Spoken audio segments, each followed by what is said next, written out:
Hi, this is a re-upload. I'm just re-recording this video because the audio was so bad on the last one. I do want to say that I am getting a mic, so hopefully the audio in future videos will be better.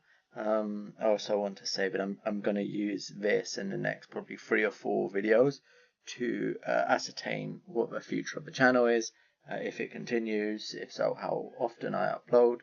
So if you do like my stuff, please do like, subscribe, and watch the other videos as well. So this video is another economics one. I'm going to do this, and then I'll move back to geopolitics for a little bit. But I wanted to do a video on my analysis of Gary's economics. The reason why is because it really has his channel really has taken everything by storm. And even those people who previously wouldn't speak to me about economics are starting to kind of ask me about Gary's and bring him up in conversation. So I wanted to give my view on his stuff, and I've went through and I've watched probably 70+% of his videos just so that I can properly do a video on him. For those who don't know him, in summary, he's from a working class background. Despite that, he did really well in maths and studied economics at some of the most prestigious institutes in the world, like London School of Economics and Oxford. He worked at Citibank and got rich trading. I believe it was short-term interest rate trading, and he did really well. Then he also did quite well predicting inequality due to COVID and the stimulus. And now he predicts that there will be an increase in inequality and that will worsen living conditions. And his main thing is advocating for a 2% tax on wealth above 10 million. So we're going to go through some of these and I'll give my ideas or my thoughts on these points. First, we look at his prediction around COVID. He says that no one else predicted that the COVID stimulus would lead to worsening inequality. I don't think that no one else thought that would happen. I think that those people who had the decision were obviously in a position where it would work out better for them, and they were some of the people who would benefit from the stimulus. But the reason why I say I don't think he was the only one who realized what would happen due to the COVID stimulus is because there's what should be a very well-known law called the Cantillon effect, which is the closer you are to the source of money creation, the more you benefit from it. So if you're part of the government or institutions adjacent to the government or wealthy individuals, when the currency is inflated, you will usually either touch it first or you will get a disproportionate amount of the money ending up with you, right? So those who are already wealthy and well connected will benefit more from money printing. And that's exactly what we saw in COVID. And the Cantillon effect goes on to then say that what usually happens once there is an injection of money is asset prices will be the first to increase because the wealthy people will be the ones getting the majority of the money.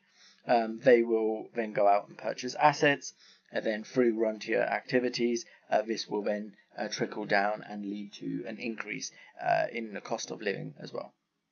That's exactly what we saw in COVID. So obviously his prediction was spot on. I imagine that seeing as he has multiple degrees in economics, that he has an awareness of this effect. If not, then that probably goes to show how poorly economics is taught, right? If people at his level haven't heard of this effect. So that's the first thing I wanted to speak about. The second one is his belief around wealth accumulation and the effect that it will have on the lower and middle class, especially in terms of worsening living conditions. And again, this is something which has been documented and discussed extensively. The theory is that what usually happens is wealthy individuals and institutions use the wealth that they generate to buy or to increase their passive income. And I've put passive income in quotation marks here because there is no such thing as passive income. Passive income is just income or money which is being taken off of a productive process somewhere, right? If you are receiving passive income, you are basically just siphoning off money from production or value add elsewhere, right? But anyway, so wealthy individuals and institutions, they use their wealth to buy more assets which they can create rent-seeking activities from, or rent from, should I say. Then this increases the asset prices, which also increases the amount of rent they're able to seek from them. And then what this leads to is either increase in wages for everyone, or a decrease in prices, or a decrease in consumption. And this has to happen because, let's say, for example, I'm paying £400 on rent each month. If my rent goes up to £500, then I either need to be earning £100 more, or I'm going to end up spending £100 less within the economy. And this is known as debt deflation, and it's something that, as I said, has been discussed extensively in classical economics. And the reason why wealthy individuals will just go out and buy assets, because neoliberalism, right, the new age of economics says, well, if wealthy people get money, then they will either buy luxury goods, or they will invest their money in like factories and productive forces. That's not the case, because why would they invest in something which is risky, like an actual business which is risky, and if it works, it will, give them 2-3% returns, when they could just invest in something which is rent seeking, where they can get guaranteed 5, 6, 7, 8%, right? So this has been studied a lot. It's called debt deflation. Adam Smith, who was 1700s, early 1800s, his work around free market. When people think free market, they think, oh yeah, no tariffs, global trade. They think of the Friedman meaning of free markets. But Adam Smith, when he was talking about free markets, a lot of what he meant was free from rent-seeking activities. And why it's important is because if you have these rent-seeking activities, and your market isn't free, because for me to produce something, I have to get paid more, because I have to pay, higher rent, higher water, because of monopoly rent and all of this stuff. But what this just means is, it means that as a nation, we end up becoming less competitive, which is what we've seen, right? There are a few reasons why the UK isn't competitive. One of them is the inequality and the fact that this is driving up rent prices, which means that our workers, our services, like national services, all need to get paid more, which is A, bankrupting the state, and B, it's making our workforce too expensive. So anyway, this is well known, debt deflation, and I'll go on to my next slide. And here, this slide, I've got a quote from Hammurabi: "The powerful may not oppress the weak." And this is a quote which is like 2,000 plus years before BC. So it just shows, and Hammurabi was saying this in response to growing inequality, growing debts, growing assets within a small percentage of the population. And like I said, this was 3,000 plus years ago, right? So these forces were understood even back then, and they even had policies back then. During Hammurabi's time, what they used to do is every once in a while they would cancel all the debts. They would remove assets around, right? If the lower class had lost assets to the higher class, they'd remove those assets around to make sure that the lower class had land to work, a place to live, all of the stuff that they needed. And I think during Hammurabi's time, at one point, this was happening like every 9 or 10 years. So you can see that even back then, these forces were understood, and we don't have to look to kind of modern politics to see this discussed by the likes of Adam Smith and Ricardo a couple of hundred years ago. Another example here is taxation in Islam. Even within Islam, if we look at how the tax system is set out that it should be, there's a 2.5% tax that people should be paying on unearned wealth each year. All of the natural monopolies and utilities like water, farmland, energy should be publicly owned, and there was a land value tax on top of that as well. And if people were just hoarding land and not using it, so like speculating like people do nowadays, if they did that for 3 years without working land, then that land would be confiscated. So you can see even 1400 years ago, they had measures in place to stop the pooling of wealth and assets up at the top. So all of this to say that I'm almost certain that Gary is right in his assumptions, but I highly doubt that it's stuff that he's come to on his own, especially because the likes of Adam Smith, some of the people who discussed and pushed forward these notions are extremely well known within the economic circles. Okay, they don't get taught anymore, but Adam Smith and David Ricardo are like the fathers of capitalism, right? So I would be surprised if Gary hadn't heard of these concepts. So I think he's right, but I don't think these are assumptions he's come to on his own. Perhaps he has. I guess it doesn't really matter. And then another slide I wanted to put in. Here I said, "He who shall not work shall not eat." I believe this was John Smith in the 1600s. And here a lot of people use this quote to say, oh, he was talking about, freeloaders and people who don't work. Well, actually, he was talking about people who were the wealthy, who would just buy assets and then live off of rent. So even, again, in the West, 400 plus years ago, they knew this was an issue, and they were deliberately pushing for this to not continue and get out of hand. But one of the videos of Gary's that I really liked was a video called Rent versus Profit versus Interest, where he was saying how he's kind of come to the conclusion that all of these things are the same thing. And I think people don't think about that enough. If you haven't seen that video and you like Gary's economics, go back and watch it. It's actually, I think people might overlook it, but I think it's a very important video, because then you start to look at what are the areas that we should actually not be incentivizing and we should be taxing higher, right? But yeah, again, this is another area which has been discussed extensively. I believe Adam Smith and David Ricardo was discussing kind of rent versus profit versus interest over 200 years ago.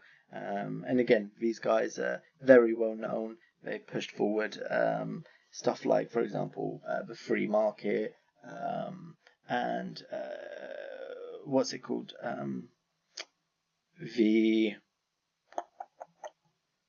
The theory where comparative advantage, that's it. Ricardo, I think it was, pushed forward comparative advantage. Smith, free trade, invisible hand. Like, these are very big economic concepts, so it's not like I'm talking about two people that no one would know. Like, these are two juggernauts, right? And they were discussing this stuff 200 plus years ago. So nothing he's saying is controversial, or I would think anyone could argue is incorrect, because this is all kind of bedrock stuff which economics is built off of. So just before we look at his main suggestion, I just wanted to put this in here, which is role of tax. And I put a quote from Benjamin Franklin, I think it is, nothing is certain except death and taxes, which I've kind of put in here ironically, because I really hate this quote, because for most of human history, most people didn't pay tax. It was only the elite and the wealthy that did. And if you think about it, the reason is because what is the role of tax, right? Everyone thinks, well, the main role of tax is to get money so that the government can do stuff. But that isn't really the case, because the government spends money and does stuff and then raises taxes, right? So the main roles of tax, number one, is regulating the money supply. I would say, like, making sure that there isn't too much money out there, because that causes inflation, right? It's not necessarily printing the money that causes inflation. It's the money supply being inflated, right? Having more money out there. So tax is essentially to destroy the money, to remove it from circulation. Then outside of that, incentivizing versus de-incentivizing behavior. So like obvious one, if you think about it, would be what's it called? Like smoking, for example, right? You tax smoking because you don't want people to do it. And then you can incentivize behavior as well by either having tax cuts or whatever. So incentivizing and de-incentivizing behavior. Then the last one is redistribution of money and resources. So I think that the government sits in a place where if you think about three pools, you have the pool of the lower class, a pool of the wealthy, then the pool of the government, and tax is there to kind of funnel money and make sure that no one pool has gotten too big, right? If money is just pooling into the wealthy people and they're just using it to buy assets, then that's going to be an issue. So tax should be there to funnel that money back out into either the government, to reduce the money supply, or into the lower classes to make sure they're living, they're doing well, they can go out and participate in the market and purchasing, etc. So redistribution of money is a very important piece. And one thing that I like about Gary's videos is he says like the wealth tax isn't necessarily there to get money, to raise money, right? It's more there to make sure that the distribution of money is, and resources is correct, which I 100% agree with. Then his big piece is 2% wealth tax over 10 million. So what do I think about the suggestion? So first of all, the first thing I would say is, what are we trying to de-incentivize, right? But the only thing that I would say about a wealth tax is having wealthy people isn't necessarily the issue. We could talk about the morality of it, but it's more what the wealthy people do with their money. If we have a bunch of billionaires and they're just using their money to buy and speculate Pokemon cards, that's not really going to impact society much, right? Unless, I guess, you want to buy Pokemon cards.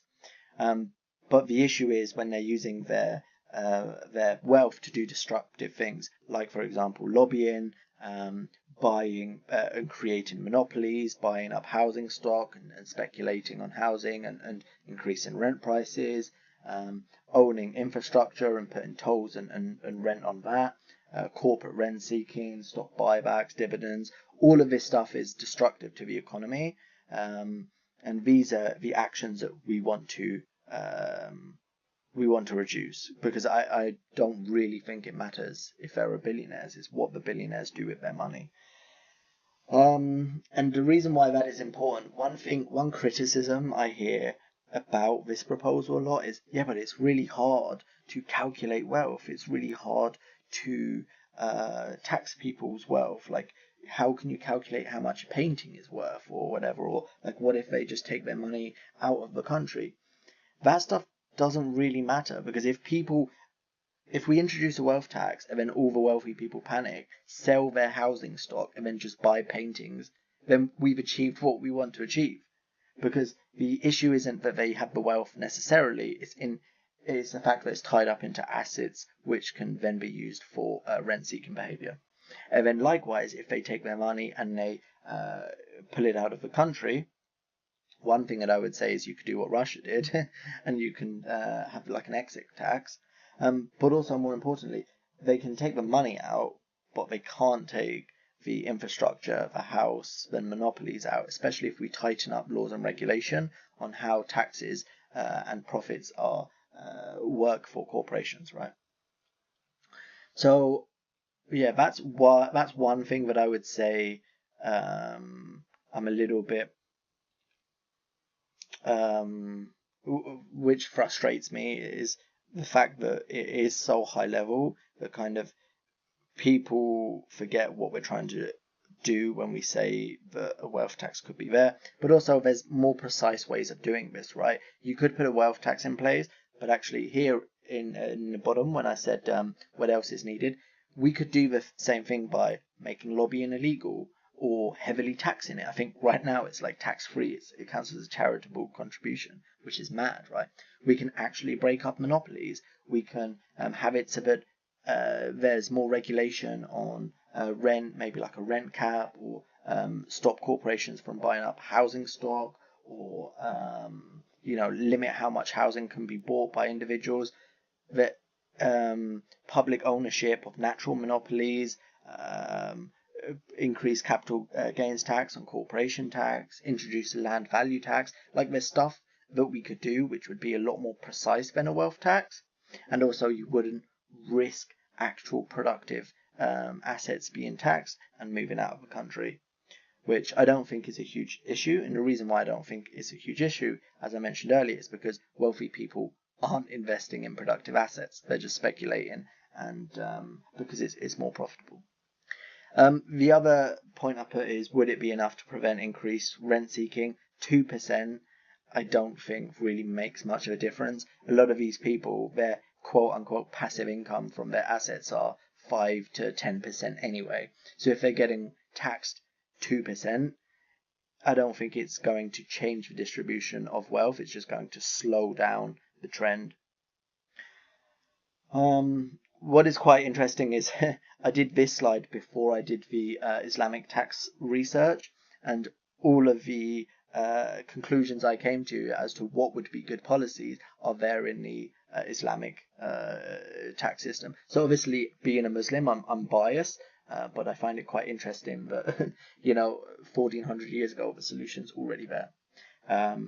If you believe in God, then you could say, yeah, well, God knows best. If you don't believe in God, then you can say, well, it's a form of social evolution, right? The society that promoted these things that would balance the economy is the society that ends up doing well, and the Islamic Empire obviously thrived, and these measures were obviously one part of that. The last slide that I wanted to put is I put a quote here. The greatest trick the devil ever pulled was convincing the world he didn't exist. And I think one of Gary's biggest points that he mentions, which I really enjoy, is the fact that he talks about how poorly economics is taught. I never studied economics at university myself, but as I was going through and putting this slide together out of curiosity, I looked at, is Cantillon effect on the syllabus? Is Adam Smith taught much in the syllabus? Like, going through all of these concepts, and it seems that very few universities are actually teaching, or at least focusing on these areas, which is a shame, because now all that is taught is the Austrian school of thought, the Chicago school of thought, Keynesianism, and all of this stuff is stuff that we've proved doesn't work, right? Trickle down economics doesn't work. We know that pretty much every single country and party has that as their in the West, should I say, has that as their main form of go-to policy, and it's all failing, right? So we know this stuff doesn't work, yet we're still teaching it, and we're not teaching some of the classical stuff which is proven to work, right? So I think that's a very important lesson. I think Margaret Thatcher, who obviously pushed forward all of this neoliberal stuff, and was her and Reagan were the turning point for it. She famously said, there is no alternative. And that's what's really dangerous. A lot of people think that there isn't an alternative. And that's because, neoliberal thought owns the media, owns the awarding systems, owns the education system. So it's all that gets taught, even though it clearly doesn't work. So I think that he's right there, although I highly suspect that he knows of some of these classical pieces that I've talked about, right? I don't think all of this stuff he's saying is just stuff that he's kind of concluded on his own. Perhaps he has, obviously he's multiple times smarter than myself, so his intellect isn't the issue. It's just that these things that he's talking about is so widespread in classical economics, and he, like I said, he has a history in learning about economics, so I'm sure that he's aware of this stuff.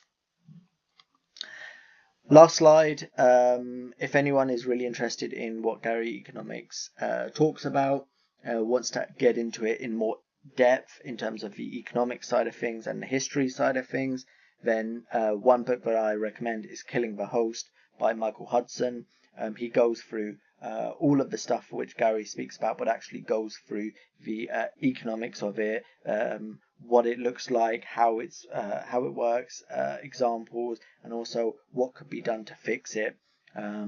So it's one of my favorite economics books, and I believe it's 10 years old now, but it's more relevant than ever. So if you're interested, it's a really good starting point. And yeah, thank you very much.